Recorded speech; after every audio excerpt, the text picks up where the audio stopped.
What's good, team? It's me, it's Obley, and today I'm bringing you a little 18 Halls of Atonement key. A walkthrough. I haven't done little halls walkthrough in a hot minute, to be fair. We are very quickly climbing the M plus score rankings. I think we're sitting at about 3.57 at the moment, and it's because I have a massive floodgate that really, well, no, I have the opposite. I have a teeny tiny floodgate, and it's only level 15, so I need to get that to like 17, and it'll easily be 3.6. But so I'm playing with Cursed Stone Idol, and the reason I'm doing that in this key is because I feel like this key, this first pull, is quite a pivotal pull, and I don't feel like there's any particular points where I'm going to be saving breath for a very long time, for a damage amp, anything like that. I'm pretty much just going to be sending my cooldowns on cooldown.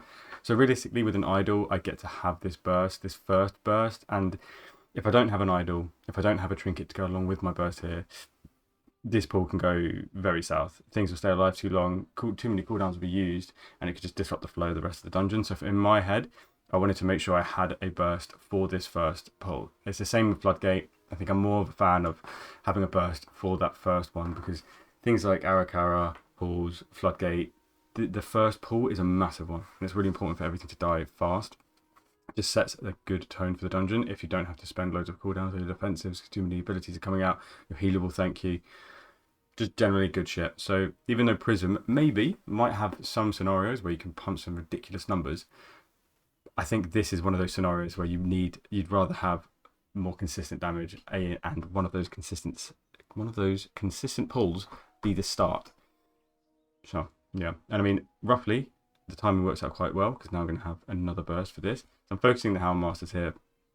Houndmasters obviously take full damage, and the Gargans do not because the Houndmasters, they protect the Gargans, the dogs. The dogs take less damage while the Houndmasters are alive. So in my eyes, they are a good prior target. Also, they obviously do a cast, which is quite important to get solved, interrupt.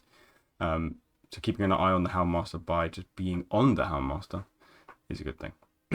The build we're playing is just a normal Mythic Plus build. There's no real different changes here. It's the same build as in every single one of my videos. There's no real need to change.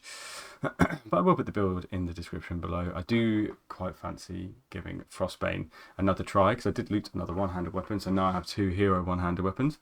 It's definitely, I'm going to make a couple more goes at that.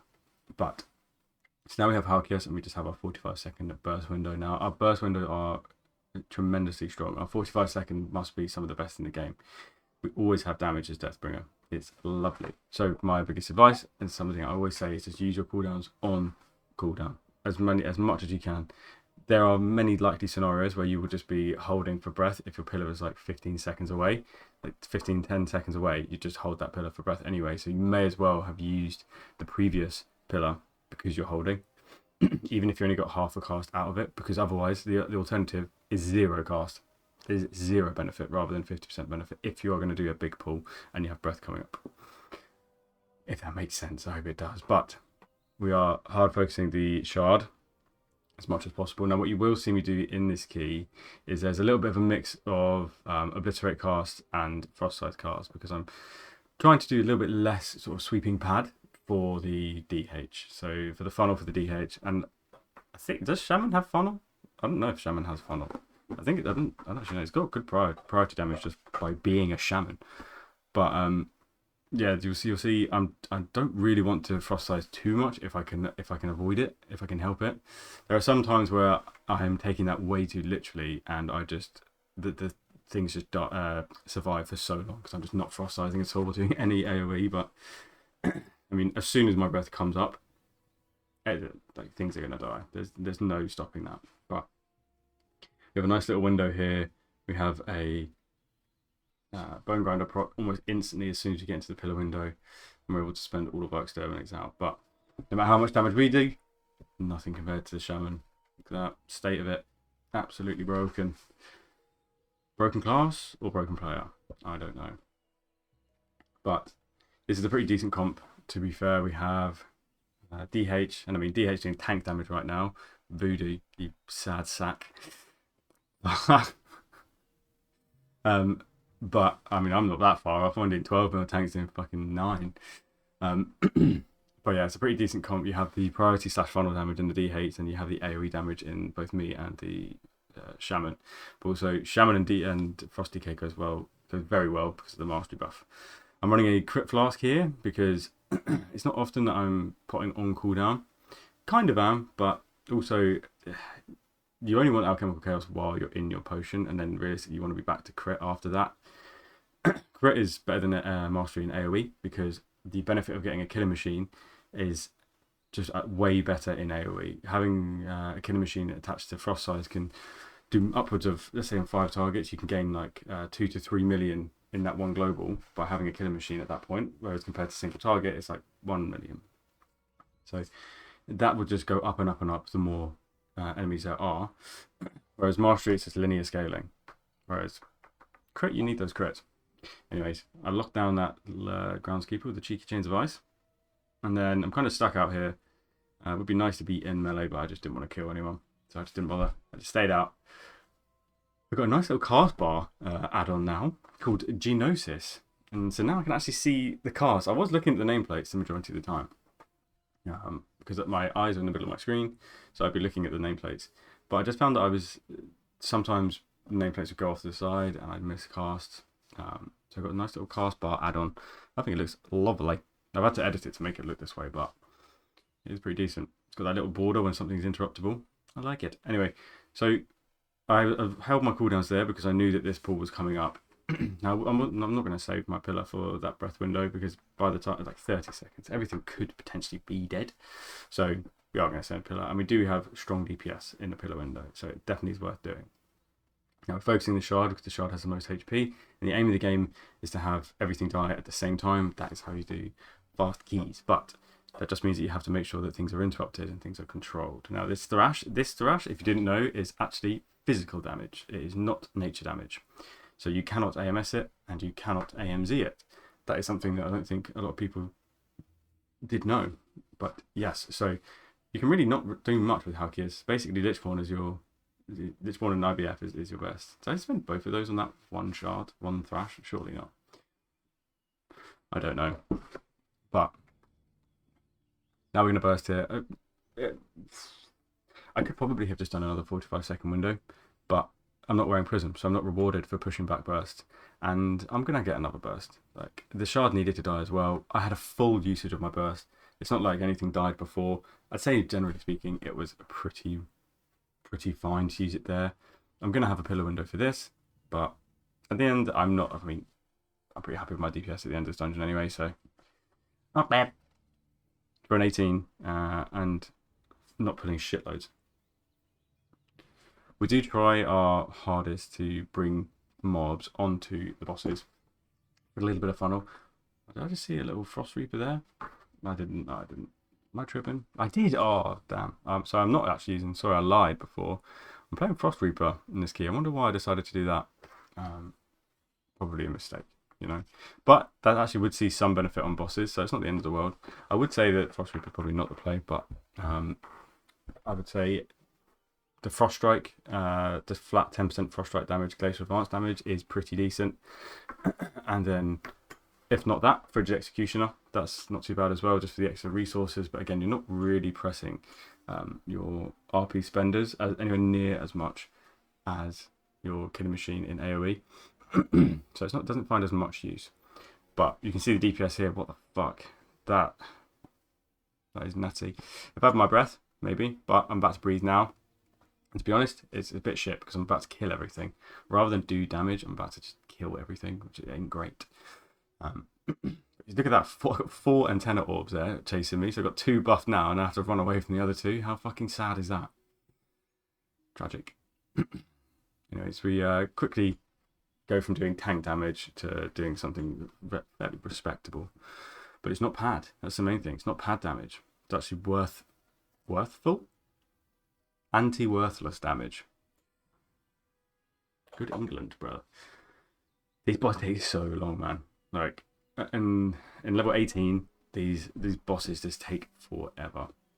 I mean, what we do, we aim to try and have something that we can bring onto these bosses to A, make up the count, and B, make some funnel damage as well for whoever benefits from it. we benefit from it as Frost DKs. We do benefit from funnel, because if we get some funnel during our pillar window, then we get additional stacks of mastery. So we go from an 8% mastery buff, which is from hitting 1 target, to a 40% mastery buff from hitting 5. So if you can hit 5 with a pillar, that is good. We do want that. We do like it. There's not really anything else though, because the rest of our damage is kind of passive AoE that we just kill things with. So it doesn't really matter too much. I mean, this is such a deep cut, but you could say that the Frost Fever damage, the chance of proccing runic power, but I do think there is an internal cap to it, so it's not even that big a deal. But one thing that I do try and do, speaking of that, is when the tank is gathering stuff, and I know I'm not going to be fighting for like 10 seconds, the tank is gathering, I do like to dot things with 1 Howling Blast, just so that my nether prism can start stacking itself.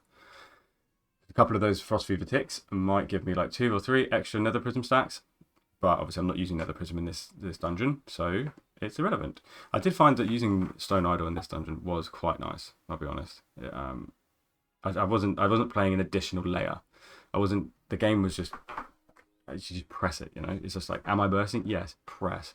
It's not like nether prism where it's like, am I bursting? Yes. Could I use this nether prism in the next pool, or the pool thereafter? Maybe. One less thing to think about. And honestly, when the game is like that, but you think about as little things as possible, so much easier to just play the game well and do like the harder content. Make the game easier for yourself in any way aspect that you can. It's not that early in the morning, and I feel like I can't talk. It might be because I'm English, but I don't know. Okay. Boss is dead now. We're going to move on. So we've got a big pool now, and we've got all of our cooldowns. We potted a little bit earlier. I think I've got a potion in my macro. Otherwise, I would have definitely kept my potion for this, not for the boss. I mean, I don't actually know. Maybe they would have had good value there. But we focus the Reaver because it's going to do some heavy tank damage, and obviously gives the tank a debuff that reduces its healing taken. And that's no bueno. And because we have quite a few Reavers, we want to at least just nuke one down as soon as possible. So we go heavy here. Nice little... We're going to peak for 40 million? Yeah, 41 million. You see that? Oh, and again, bash. Easy peasy. Light work for Obley. 41 million burst there. If I had a potion, maybe 42. Who knows? Weaker was a little bit scuffed. I can see there's an aura behind my auras. It must be triggering. I started making weak auras for different classes. For all the melee specs, I'm slowly getting through them. It's been a little bit. I think it's my antenna actually. My antenna for a different class. So it must be my shaman antenna. Maybe it's when the other shaman gets theirs.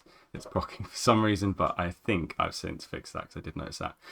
Name something sadder than losing a 4-stack of bone grinder going into a pillar window. That's so sad. Not ideal. As soon as I get a killer machine proc, I am spending that, and then afterwards the priority becomes rhyme. In my last global of pillar, if I can generate a killer machine proc, I am going to. That is there's more benefit generating a second killer machine proc if you already have one in your last pillar window than spending it inside. You get more benefit from just having sort of a double proc of everything and commanding one. So gaining a second proc and getting the benefits of having 2 killer machine procs is more beneficial than having a slightly more powerful single stack. But also, if you don't have any killer machine procs and you are in your last global of pillar, then it's 100% more beneficial for you to gain yourself a killer machine proc and then spend it outside of your pillar window. I had a short little pillar window here because I wanted to make sure that I wasn't doing nothing to these mobs, and I knew I was probably going to hold my breath anyway. So I'm going to be holding my breath for the ads roughly in my head. I know, or the ads on this boss. I'm going to hold my breath for the ads on this boss. So sending that little pillar window there, got some usage out of it. Probably got about 75% usage out of that pillar window, and I'm still going to have everything lined up for when these ads come. It's a little bit late. There's a little bit late here, but also I make a blunder here. I didn't realise you can actually pre-AMS when you get targeted by this, and I don't do it, so I'm such a silly sausage. But I did get reminded by the healer that I should be doing that. So that is something I'm doing going forward. So you see now, I'm just going to IBF this, which is Interesting. See if I just AMS'd it. Well, actually, to be fair, if I was quicker, I didn't even get hit. I wouldn't even got the dot. But I can actually AMS it. I go and check. I'm like, oh yeah, nature damage. That's easy. So I hold my AMS now for the next one. But we absolutely destroyed that front pack. That first pack. Don't get hit by that, Obley. Good job, Lee. And we move on. So now you can see there's a little weak aura in the left-hand side. That is my cryogenic chamber weak aura. So it tells me how much damage I have stored in my cryogenic chamber that will release when I press pillar. So the main thing that I'm looking for with that aura is just the timing. I just want to make sure that I don't let it drop if I'm close to bursting, because it can drop. The timer on it is not that free. I mean, it's 30 seconds, but you can go quite a substantial amount of time without getting a howling blast / rhyme proc, and it can fall off.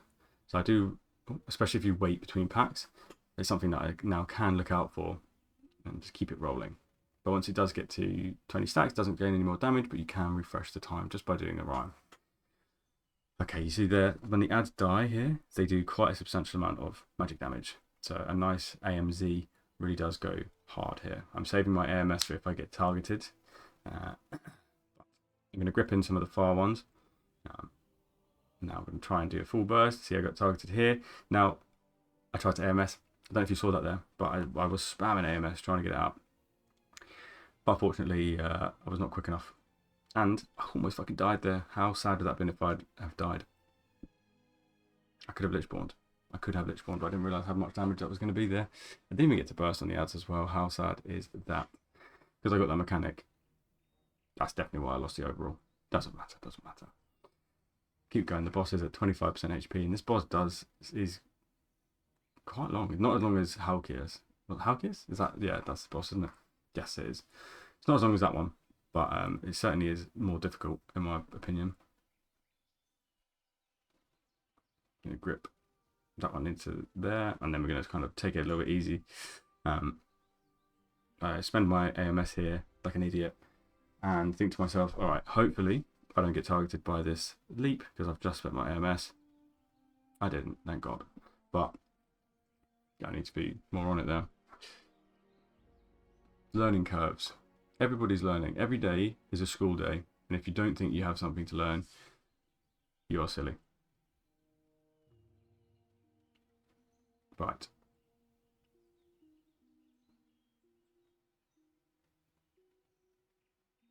We're just about to finish the boss. We have our cooldowns coming up as well. Things are timing very nicely.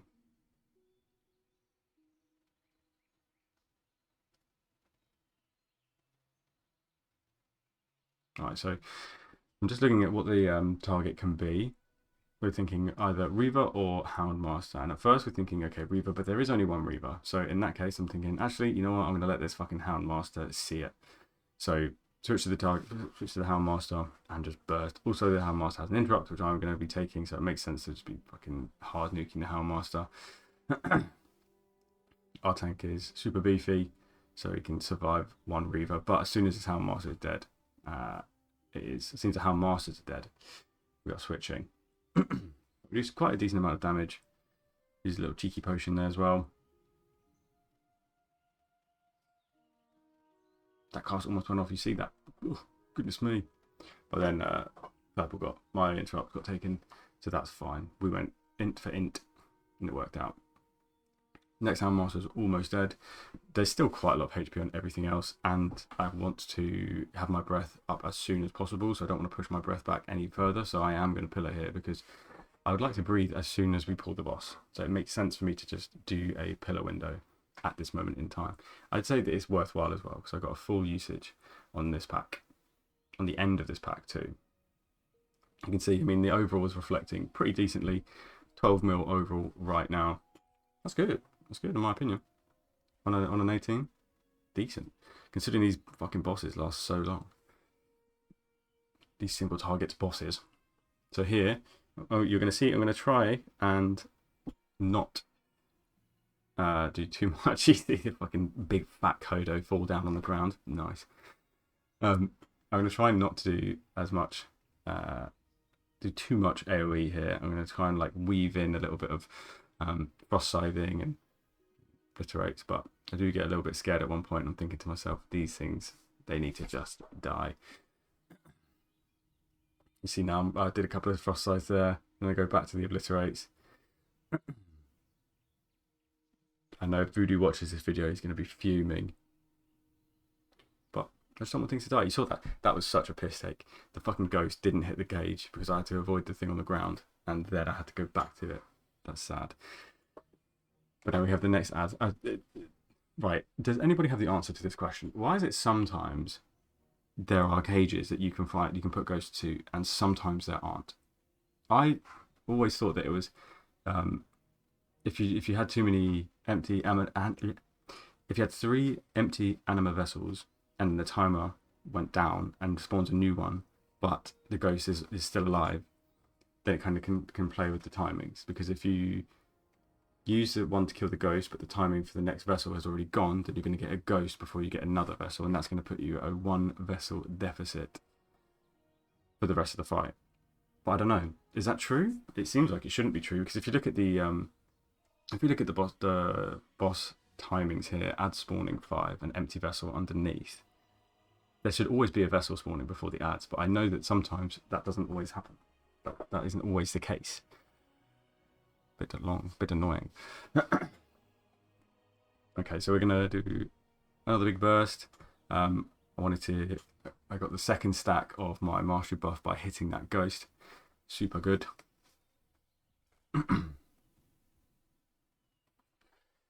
Doing 8 mil damage. I think we obviously would do more if we were padding on those ads before, but I'm trying to be ethical. Ethical gamer. Oh, excuse me. You know what?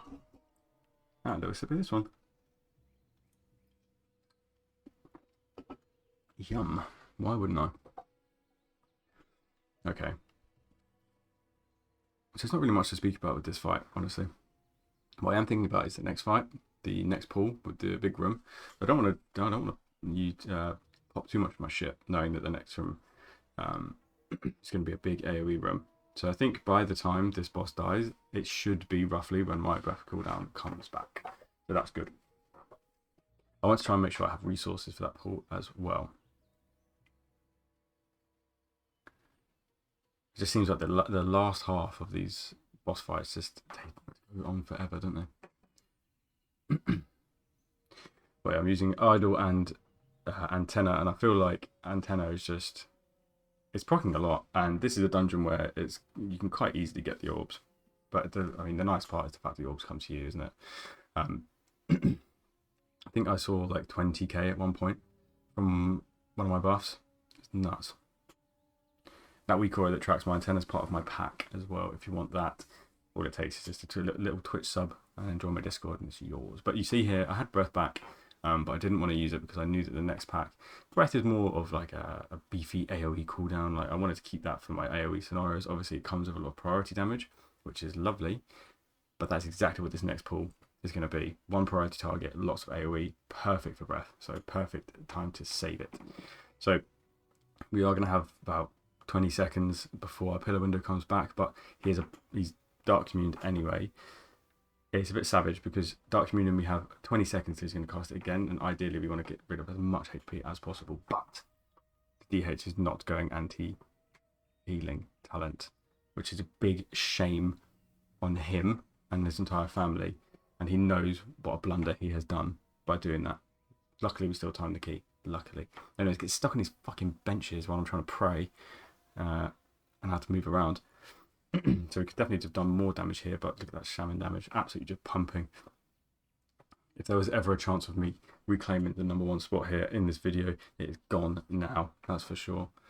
But yeah, Inquisitor Cigar takes a little bit too long for our liking, but we have quite a substantial amount of time left. So we've done very well. We've only had 1 death. We had 1 death. When did someone die? I don't even remember. I don't even know. I didn't even catch that. Somebody must have. It must have been a shaman. They must have died and then insta-res themselves. Naughty, naughty, naughty, naughty. We have to surely be finished with ads soon as well. I think it's got to be it for the ads. But I mean, this guy's going to die in a minute. We've all got the additional damage buff as well. And as soon as he is dead, I'm going to move on to the last boss. And the last boss is just a piece of piss, really. And as a DK, you can obviously put yourself in the middle of two, and it's AMS soak, AMZ soak. It's lovely. Yeah, he got a little bit of healing off of that one manifestation in the back there, but that is it. But now that the key levels are quite high, you can't just take this guy to the corner and just nuke him down single target. It just doesn't really work anymore. This is when I inspected Voodoo and saw he was not Mortal Dance.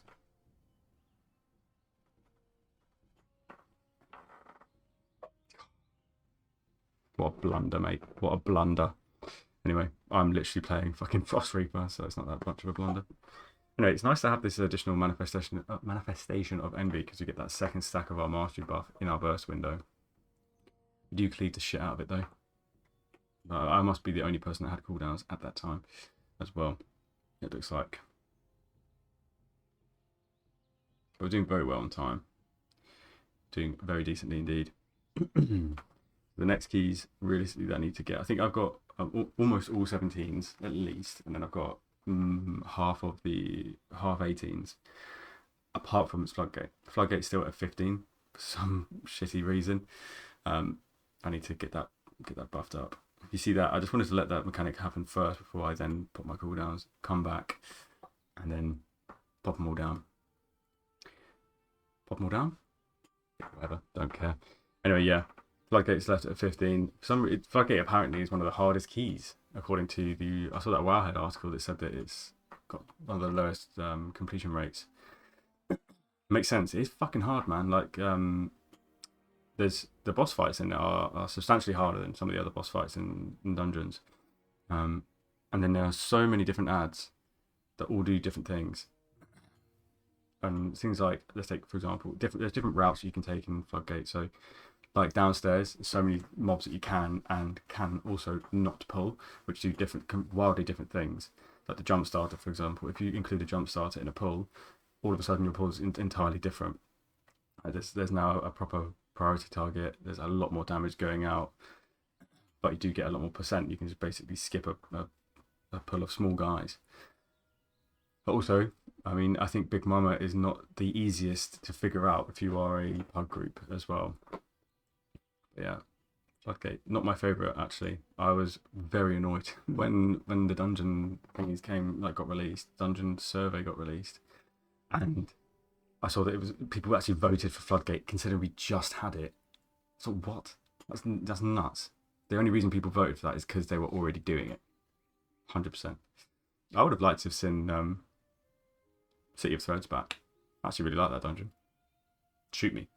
I think it's a decent dungeon. I think one thing that WoW is kind of suffering from at the moment is like by doing the rotation of dungeons, it is good, but you have like the first half of the expansion where you have these dungeons that you get to know really well, and then you don't really see them again for the rest of the expansion. I think realistically, a final season like this should have every dungeon in it. It shouldn't be. If you're going to do like a fated season, then include all of the original dungeons in. Like if there's going to be another season, like they've been doing for the past couple of expansions, do it like that. I mean, it's nice to have old dungeons come back. Like I really like Halls of Attonement. I didn't play tons in Shadowlands. I played very casually in Shadowlands, but I did like this dungeon. This one and Mist of Turn Aside. I really enjoyed those two dungeons. So it's nice to see them return. But also, I do like some of the dungeons they've implemented in this expansion.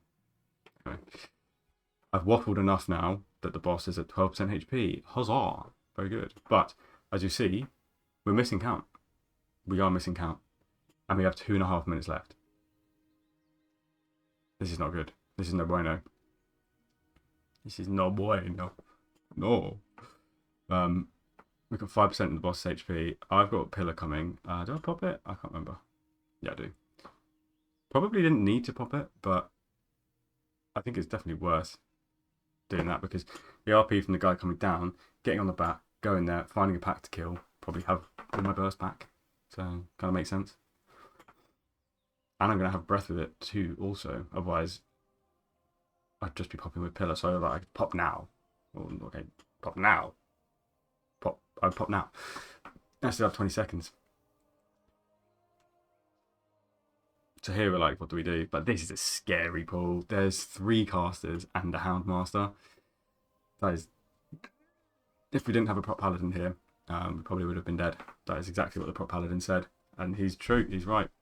So I'm targeting the Houndmaster in this and using basically everything I have to stay alive. Please do, yes. Thought I was not gonna kill a machine then. Fucking fool. But the Shaman blows this pack up anyway. I don't know how my damage is so low considering I'm full bursting, but it does go back up. It does swiftly come up. We just have to kill one more thing, one more obliterator, and then we're good. And luckily, we still have a minute left, but we do get it done. 10.24? 10.24 mil overall. Not bad for a key like this. I think this is the first time I've done this level with them. So that's pretty good in my eyes. I'm happy with that. But yeah, so that was 18 hauls, Frosty K POV. Thanks very much for watching, everybody. If you have any questions, leave them in the comments. If you want to get some coaching off me, then it's in the link in my bio. And join my Discord if you want to ask any questions or be part of the community. It is a lovely one. Anyways, catch you in a bit, guys. Bye-bye.